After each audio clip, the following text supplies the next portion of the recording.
Welcome back to ಆಹಾ ಅಡುಗೆ ಮನೆ. ನಾವಾಗಲೇ ಅಡುಗೆ ಮನೆಯ ಅಂದವನ್ನ ಸವಿದಾಯಿತು. ಈಗ ಅದರ ಪಕ್ಕದಲ್ಲೇ ಇರುವಂತಹ ಒಂದು ಬ್ರೇಕ್ಫಾಸ್ಟ್ ಕೌಂಟರ್ ಅಷ್ಟೇ ಡಿವೈಡ್ ಮಾಡೋದು ಈ ಡೈನಿಂಗ್ ಹಾಲ್ನ.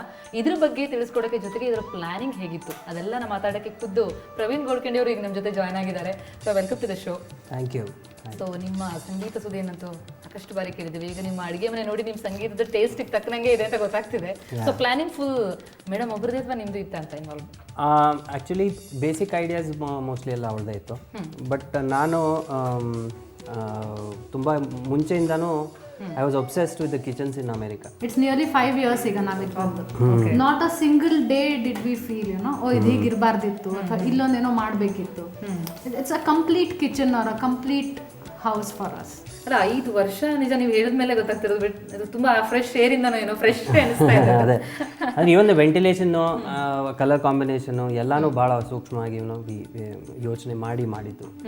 ಬಿಕಾಸ್ ಅದಕ್ಕೆ ಒಂದು ಪ್ರಮುಖ ಕಾರಣ ಏನು ಅಂದರೆ ನಾವು ಇಷ್ಟು ವರ್ಷ ಮದುವೆ ಆದಾಗಿಂದನೂ ಬಾಡಿಗೆ ಮನೇಲಿ ಇದ್ದು ಪ್ರತಿಯೊಂದು ಮನೆಯಲ್ಲೂ ನಾವು ಅನುಭವಿಸಿರೋ ಕಷ್ಟ ಏನಿದೆ ಅದನ್ನೆಲ್ಲ ಮೈನಸ್ ಮಾಡ್ತಾ ಅದು ಏನೂ ಇಲ್ಲಿ ಇರಬಾರ್ದು ಅನ್ನೋ ಥರ ಈ ಮನೆ ಕಟ್ಕೊಂಡು ಆ ಕಹಿ ನೆನಪೆಲ್ಲ ಹಂಗೆ ಹೋಗ್ಬಿಡ್ಬೇಕು.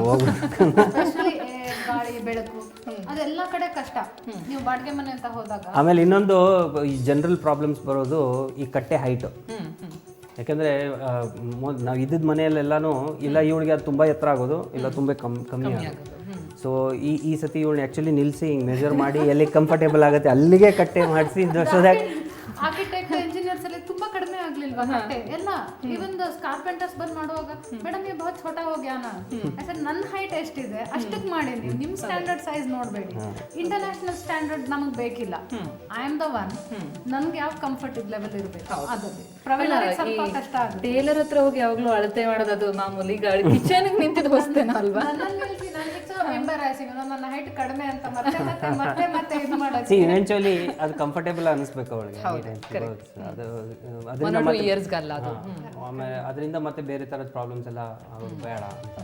ಓಕೆ, ಅಂದರೆ ಮತ್ತೆ ಈ ನೀವು ಕಿಚನ್ ಆಯ್ತು ಜೊತೆಗೆ ಈ ಡೈನಿಂಗ್ ಹಾಲ್ ಇದ್ರಲ್ಲೂ ಅದು ಈ ಹೈಟ್ಗೋಸ್ಕರನೋ ಏನೋ ಗೊತ್ತಿಲ್ಲ, ನಿಮ್ಮ ಹೈಟ್ ಸಣ್ಣಿದ್ರು ನಿಮ್ಮ ಇದರಲ್ಲಿ ಈ ಹೈಟ್ ಜಾಸ್ತಿ ಇರ್ತೀವಿ, ತುಂಬ ದೊಡ್ಡದಾಗಿ ಅನಿಸ್ತಾ ಇದೆ. ಮೂರ್ತಿ ಚಿಕ್ಕದಾದರೂ ಕೀರ್ತಿ ದೊಡ್ಡದು ಆ ಥರ. ಸೊ ಈ ಪ್ಲಾನ್ ಹೆಂಗೆ ಮಾಡಿದ್ದು ಅಂದ್ರೆ ನಿಮ್ಮ ಪ್ಲಾನ್ ಅಥವಾ ಆರ್ಕಿಟೆಕ್ಟ್ ಹೇಳಿದ್ದ ಹೇಗೆ? ಇಟ್ಸ್ ಅ ಕಾಂಬಿನೇಷನ್ ಅಂತ ಹೇಳಿ. ನಮಗೆ ಡೈನಿಂಗ್ ಹಾಲಿಗೆ ಬೆಳಕು 90% of the day any time ನಾವು ಬಂದು ಕೂತ್ಕೊಂಡ್ರೆ ಫುಲ್ ಗಾಳಿ ಬೆಳಕು ಇರಬೇಕು ಅನ್ನೋದು ನಮ್ಮ ಡಿಮಾಂಡ್ ಇತ್ತು. ಸೊ ಹಿ ಹ್ಯಾಡ್ ಡಿಸೈಡೆಡ್ ಒಂದು ಓಪನಿಂಗ್ ಮೇಲೆ ಕೊಡ್ತೀನಿ ನಾನು ನನಗೆ ಅಂತ. ಬಟ್ ಅದ್ರ position between the living room and kitchen ಅಂತೆಲ್ಲ ಡಿಸೈಡ್ ಮಾಡಿದಾಗ ಹೈಟು ಇನ್ಕ್ರೀಸ್ ಮಾಡೋದು. ಎಲ್ಲೋ ಒಂದು ಕಡೆ ಡಬಲ್ ಸೀಲಿಂಗ್ ಬಂದರೆ ಚೆನ್ನಾಗಿರುತ್ತೆ. ಅದರ ಜೊತೆಗೆ ಇಲ್ಲಿ ನಾವು ಸ್ಕೈಲೈಟ್ ಇರೋದ್ರಿಂದ 2 ಸ್ಕೈಲೈಟ್ಸ್ ಇದೆ ಆ್ಯಕ್ಚುಲಿ. ಇಲ್ಲೊಂದಿದೆ ಅಲ್ಲಲ್ಲಿ. And this whole idea of having a stone wall so that the day light ವಾಷಸ್ along the wall, ಅದು ಒಂಥರ ಆರ್ಕಿಟೆಕ್ಚರಲ್ ಬ್ಯೂಟಿನೂ ಇರಲಿ ಅಂತ, ಒಂದು ಎಸೆನ್ಸ್ ಇರಲಿ, ಎಸ್ಥೆಟಿಕ್ ಅಪೀಲ್ ಇರಲಿ ಅನ್ನೋಕ್ಕೋಸ್ಕರ ಈ ಥರ ಮಾಡಿಸ್ಕೊಂಡ್ವಿ.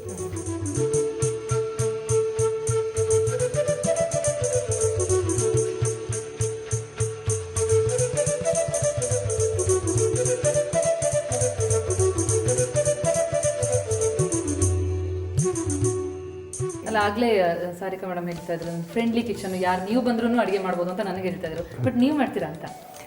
ನಾನು ಅಡುಗೆ ಅಂದರೆ ಈಗ ಚೀಫ್ ಮಿನಿಸ್ಟ್ರು, ಪ್ರೈಮ್ ಮಿನಿಸ್ಟ್ರು ಎಲ್ಲ ಲೆಟರ್ ಯಾರೋ ಬರೀತಾರೆ, ಕೆಳಗಡೆ ಸಿಗ್ನೇಚರ್ ಮಾತ್ರ ಮಾಡ್ತಾರೆ. ಆ ಲೆವೆಲ್ ಇದ್ದೀವಿ ನಾವು. ಸೊ ಅಂದರೆ ಇವರು ದೋಸೆ ಹಿಟ್ಟು ಅಥವಾ ಇಡ್ಲಿ ಹಿಟ್ಟು ಅದನ್ನು ರೆಡಿ ಮಾಡೋದು ನಂಗೆ ಪಡ್ಡು ತುಂಬ ಇಷ್ಟ. ಗುಂಪಂಗ್ಲ ಅಂತೀವಿ ನಾವು. ಅದು ರೆಡಿ ಮಾಡಿಟ್ರೆ ಅದನ್ನು ಹಾಕ್ಕೊಂಡು, ಬಟ್ ಡೆಫಿನೆಟ್ಲಿ ಅದು ಕುಕ್ ಆಗಿ ಅದಕ್ಕೆ ಆಯಿಲ್ ಎಲ್ಲ ಹಾಕಿ ಕುಕ್ ಮಾಡಿದ್ಮೇಲೆ ಅದನ್ನು ತೆಗೆದು ಪ್ಲೇಟಿಗೆ ಹಾಕಿ, ಚಟ್ನಿನೂ ರೆಡಿ ಇದ್ದರೆ ಚಟ್ನಿ ಅದಕ್ಕೆ ಹಾಕಿ ರೆಡಿ ಇರಬೇಕು ಚಟ್ನಿ. ಓಕೆ, ಹಾಂ, ಪಕ್ಕಾ ಸಿಗ್ನೇಚರ್ ಇದು. ಅಂಡ್ ಕ್ರೆಡಿಟ್ ಲಾಸ್ಟಿಗೆ ಕ್ರೆಡಿಟ್ಸ್. ದೋಸೆ ಮಾಡ್ತಾರೆ, ಅದು ಬಿಟ್ಟರೆ ಟೀ ಮಾಡ್ತಾರೆ, ಅದು ಬಿಟ್ಟರೆ ಮತ್ತೆ ದೋಸೆ ಮಾಡ್ತಾರೆ, ಮತ್ತೆ ಟೀ ಮಾಡ್ತಾರೆ.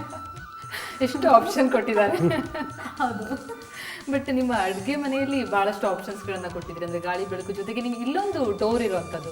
ಇಲ್ಲಿ ನಿಮಗೆ ಹೊರಗಡೆ ಏನು ಅಲ್ಲೊಂದು ಚಿಕ್ಕ ಗಾರ್ಡನ್ ಏನು ಮಾಡ್ಕೊಂಡಿದ್ದೀರಾ ಹೆಂಗೆ? Beautiful lawn. ಓಕೆ, ಲಾನ್ ಇದೆ, ನೀವು ನೋಡ್ಬೋದು ಡೋರ್ ಓಪನ್ ಮಾಡಿದ್ರೆ. ಲಾನ್ ಅಂಡ್ ಸೈಡಲ್ಲಿ ಒಂದಿಷ್ಟು ಪಾಟ್ಸ್ ಇಟ್ಟಿದ್ದೀನಿ, ಅದರಲ್ಲಿ I grow all vegetables. Okay, ಅಡುಗೆ ಮಾಡಿ ಹಾಕಿರ್ತಾರೆ, ಅದು ಹೆಂಗಾಗಿದೆ ಅಂತ ಹೇಳಿರಲ್ಲ. ಯಾಕೆಂದರೆ ನಾನು ಹಾಡು ಕೇಳ್ತಾ ಇರ್ತೀನಿ, ಕಡೆ ಗಮನ ಇಲ್ಲ. ಮೊದಲು ರೇಡಿಯೋ ಆಫ್ ಮಾಡಿ ಆಮೇಲೆ ಬಟ್ ಕ್ವಾಂಟಿಟಿನೂ ಅವಾಗ ಅವಾಗ he is not aware of. Okay ಹೋಗ್ತಾ ಇರುತ್ತೆ ಏನೋ ಹಾಕಿಯಾ anything so if something he doesn't like ಅದ್ ಮಾಡಿದಾಗ ಮ್ಯೂಸಿಕ್ ಆನ್ ಇರುತ್ತೆ. Okay at least he not complaint. ಗೊತ್ತಾ ಅವರಿಗೆ ಇದು ವಿಚಾರ ಅಥವಾ ಈಗಲೇ ಬೈದಂಗೆ ಆಗ್ತಿರೋದ? ಅದು it's like I have learned it from my mother in law. Okay ಆ ಪರಂಪರೆ ನಾನು ಬೆಳೆಸ್ಕೊಂಡು ಹೋಗ್ತಾ ಇದ್ರಿ, ಉಳಿಸ್ಕೊಂಡು ಹೋಗ್ತಿದ್ರಿ. ಓಕೆ, ಸೊ ಆದ್ರೆ ಈ ರೀತಿ ಒಂದು ಅಡುಗೆ ಮನೆಯನ್ನು ಮಾಡ್ಕೋಬೇಕು ಅಂತಂದ್ರೆ ನಮ್ಮ ವೀಕ್ಷಕರಿಗೆ ಒಂದು ಐಡಿಯಾ ಬರೋದಕ್ಕೆ ಎಷ್ಟು ಖರ್ಚಾಗ್ಬೋದು? I think around 3.5 to 4 lakhs should be, I think. Okay, wonderful. ನಿಮ್ಮ ಅಡುಗೆ ಮನೆ ತೋರಿಸಿದ್ರಿ, ಸೊ ಅದರದ್ದು ಸ್ಪೆಷಾಲಿಟಿ ಹೇಳಿದ್ರಿ, ಒಂದು ಐಡಿಯಾ ಬಂದಿರುತ್ತೆ ನಮ್ಮ ವೀಕ್ಷಕರಿಗೆ ಅನ್ಸುತ್ತೆ. ಸೊ ನಿಮ್ಮ ಬದುಕಿಗೆ ಸಂಗೀತಮಯವಾಗಿರಲಿ, ಆರಾಮ ಖುಷಿಯಾಗಿರಲಿ ಯಾವಾಗಲೂ ಅಂತ ಆಶಿಸ್ತೀವಿ. Thank you so much. Thank you so much. Thanks.